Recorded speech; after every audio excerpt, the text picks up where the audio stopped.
Hello, and welcome to today's subscriber contract moving day, set in Whittleton Creek and supplied to us today by Paul Anderson 37.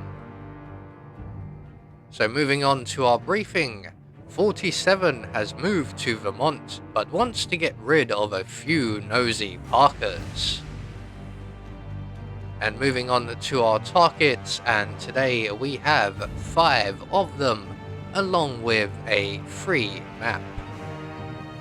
So for today's challenge, we'll be starting at the default location, and we'll have a vial of lethal poison stored up in the park shed, and we'll be bringing with us a lockpick, a remote micro taser, and a silenced pistol.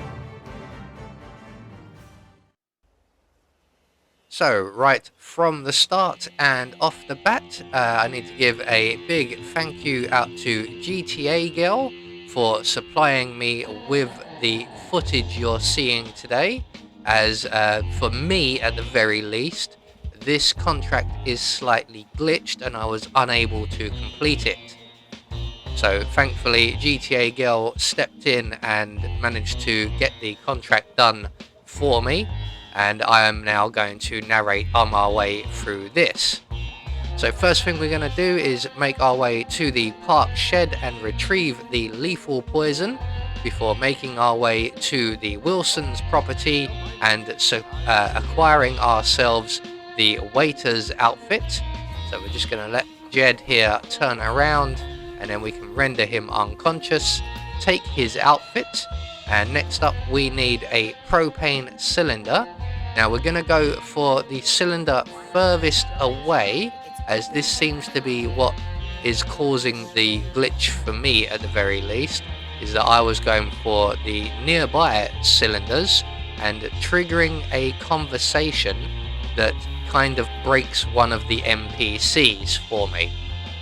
So we're going to go to the creek shed and retrieve the propane cylinder there, and the conversation I mentioned is between Mrs. Wilson and one of her guests, where she talks about having a microfilm reader but no microfilm, and if that conversation gets triggered, our first target will not move or will not come within range of being able to serve them at the barbecue.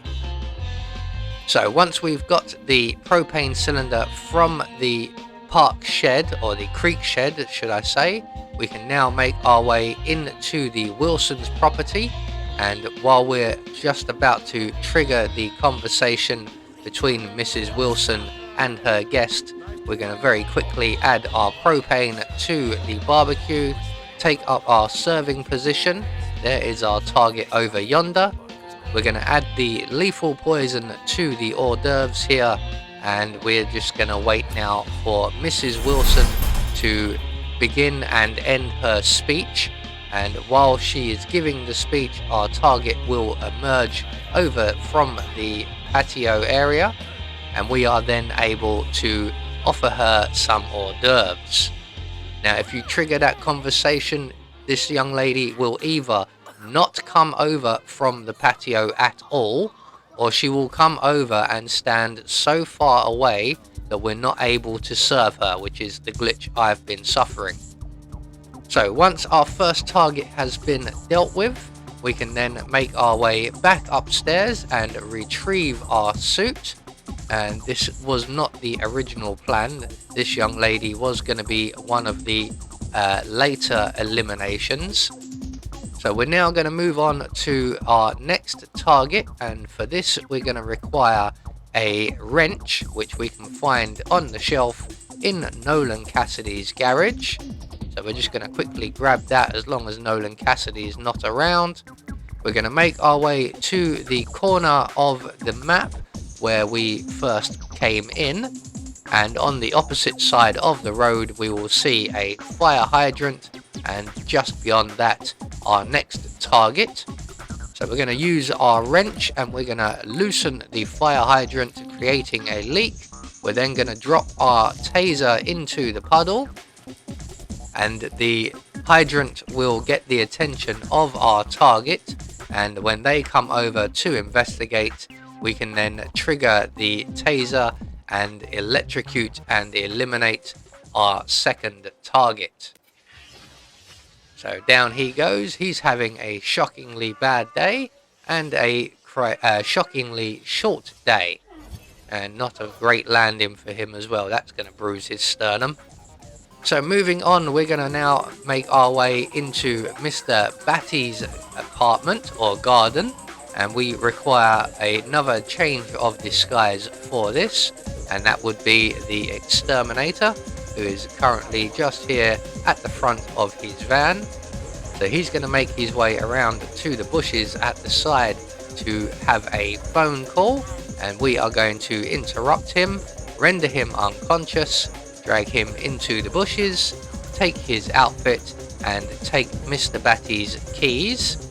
We're then going to let ourselves into Mr. Batty's garden on the far side, and this is where we could be waiting around for a little while. Now Mr. Batty is currently in his shed, as you can see there. He will come out eventually, and he will sit in a deck chair and then make his way onto his patio before coming over this way. So we have plenty of time with which to shoot out one of the path lamps there to create an electrical spark.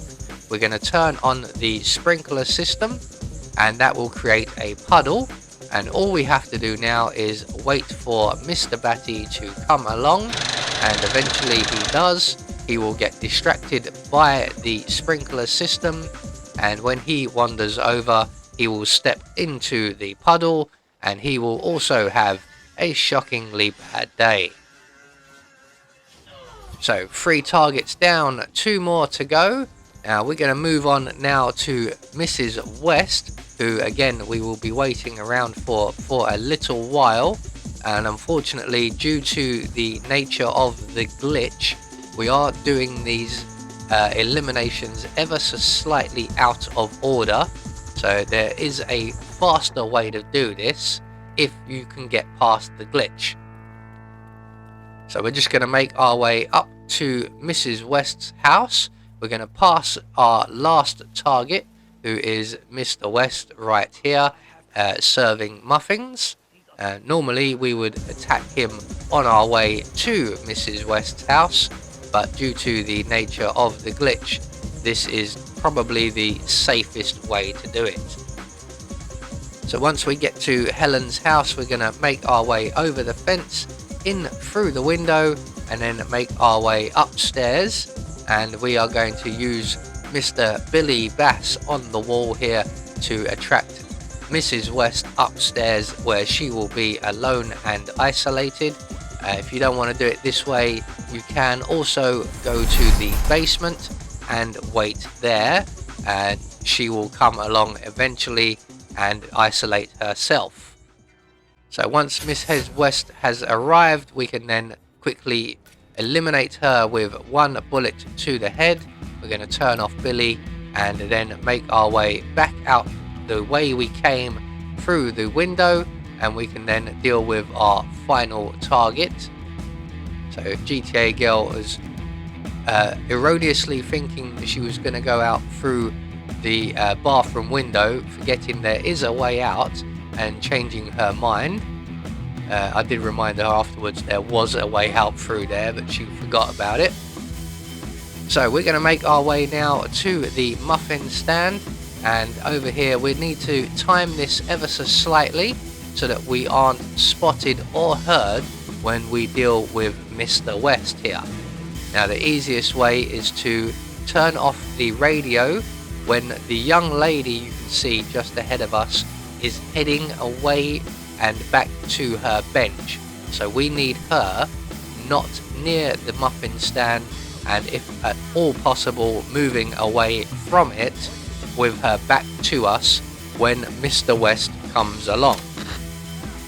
So when she turns around and heads off, we are going to turn off the radio, or turn on the radio, which will get Herbert's attention, and when he comes along to investigate, we're We're going to let him turn off the radio before pouncing on him, rendering him unconscious, and then giving him a neck massage.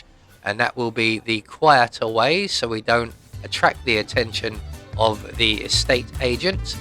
And then with our final target dealt with, all that's left for us to do is to make good our escape, and the nearest available safe exit will be, in this case, the bus stop exit. So there we go, one more subscriber contract taken care of, and I'm sure that if you don't trigger the conversation between Mrs. Wilson and her guest, you will find a faster way to do this. I have been Anubis, and I will see you all in the next video.